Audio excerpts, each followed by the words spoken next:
Ask the question you're not supposed to ask. Are there legitimate health concerns?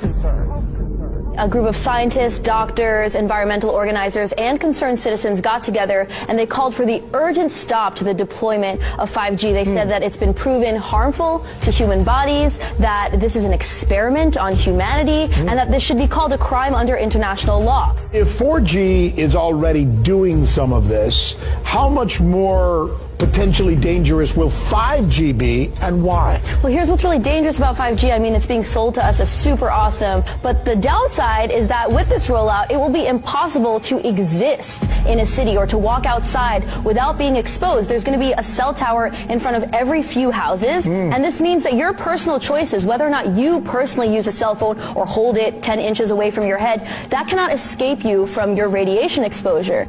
And the fact is, the government is completely not jumping on the ball. I mean, because of the Telecommunications Act of 1996, which says that no state or local government can regulate the placement of any cell towers, regardless of environmental effects. Right. That has really laid the groundwork for this toxic infrastructure.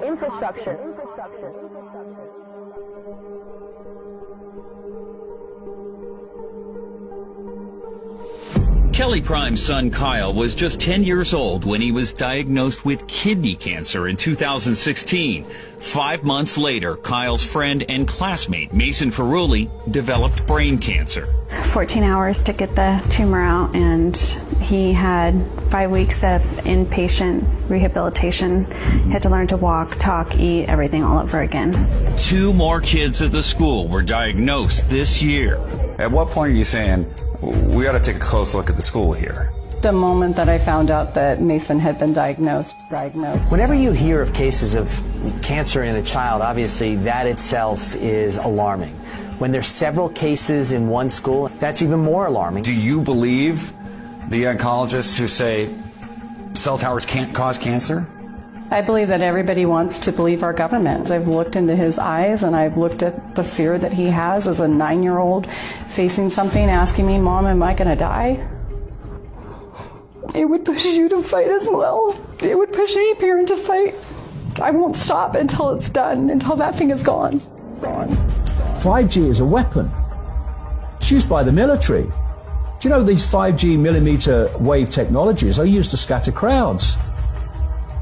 You know, they drive up in this technology when they want to scatter a cloud, and they put out these frequencies, and people scatter because they get the feeling their skin is on fire.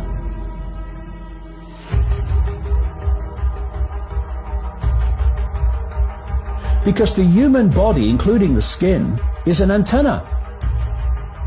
It interacts with frequencies, and it receives and transmits information.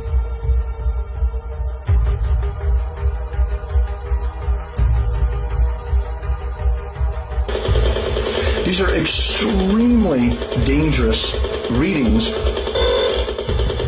of radio frequency radiation going through my body. There are going to be boxes broadcasting 5G, this weapon, down every street, all over the world. You're talking phenomenal numbers of these boxes. Across the street is the cell phone tower.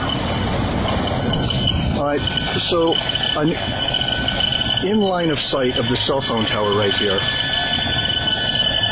And you can see I have the meter set to peak. And I'm getting peak readings. It almost overloads the meter. When it goes to 1, that's an overload. So we're at roughly 1,500 to 2,000 microwatts per square meter. And you can see the radio frequency meters pointing right at the cell phone tower. Now, watch what happens when I walk in back of the bank building. So now the cell phone tower is being blocked by the building, but I'm still picking up 50 to 75 microwatts per square meter, and the radio frequency radiation is not going around the building, it's going through the building. And this is my concern for people who work inside this building. I'm standing behind solid brick walls here, and I'm still picking up 60 to 80 microwatts per square meter. Biological effects are said to start at 3.4 to 6 microwatts per square meter.